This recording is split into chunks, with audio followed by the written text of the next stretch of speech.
Bapak Ibu Saudara yang dikasihi oleh Yesus Kristus, kita bersyukur karena kita masih diperkenankan oleh Tuhan untuk menikmati setiap kebaikan, bahkan pertolongan Tuhan dalam hidup kita. Firman Tuhan kita pada hari ini terambil dari Injil Yohanes pasal 13 ayat 1 sampai 17 dengan judul perikop Yesus membasuh kaki murid-muridnya. Ibu bapak saudara, peristiwa ini terjadi sebelum Yesus disalibkan. Murid-muridnya memperdebatkan atau mempersoalkan siapa yang terbesar. Murid-muridnya memikirkan tentang siapa yang mendapatkan posisi ini. Tentulah peristiwa ini sangat membuat hati Yesus sedih.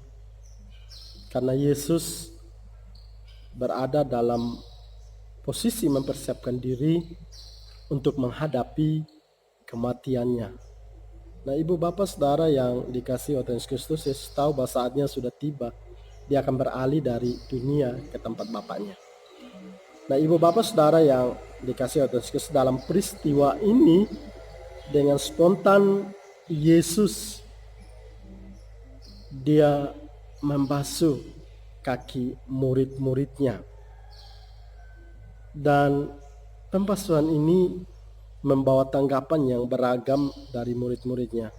Salah satunya dari Petrus dalam ayat yang ke-8 berkata, kata Petrus kepadanya, engkau tidak akan membasuh kakiku sampai selama-lamanya. Tapi Yesus berkata, jawab Yesus, jikalau aku tidak membasuh engkau, engkau tidak mendapat bagian di dalam aku.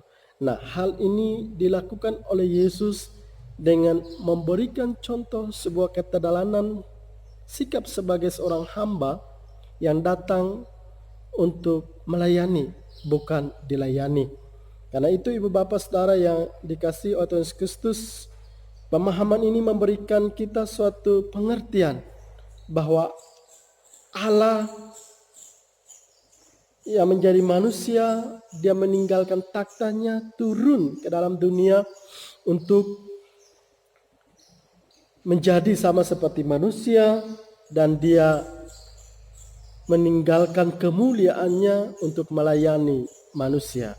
Nah, ibu bapak saudara yang dikasihi oleh Tuhan Yesus Kristus, oleh sebab itu kita sebagai orang percaya perlu pembasuhan dosa oleh darah Kristus melalui kematiannya. Nah, ibu bapak saudara, melalui peristiwa ini kita belajar dua hal penting. Yang pertama yaitu Yesus memberikan teladan di dalam dia melayani. Yesus mengajarkan kita bahwa menjadi pelayan, kita harus melayani dengan rendah hati.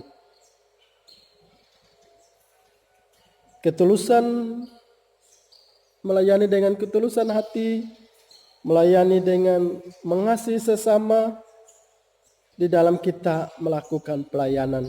Terkadang di dalam kita melayani, kita tidak mempraktikkan apa yang dilakukan oleh Yesus. Tapi justru kadang-kadang kita lebih pandai berkata-kata daripada kita melayani. Karena itu Yesus melakukan itu dengan sebuah sikap tanpa diperintah. Dia melakukannya menunjukkan bahwa sikap sebagai hamba itu dipraktikannya untuk kita sebagai seorang pelayan. Dan yang kedua yaitu simbol pembersihan dosa. Melalui kematiannya di salib kita memperoleh pembasuhan dan penyucian melalui darah Kristus yang memberikan contoh teladan kasih dengan mengorbankan dirinya, menyerahkan dirinya untuk menebus kita sebagai umat manusia. Oleh sebab itu, marilah kita saling memperhatikan supaya kita saling mendorong dalam kasih untuk pekerjaan yang baik di dalam melayani Tuhan.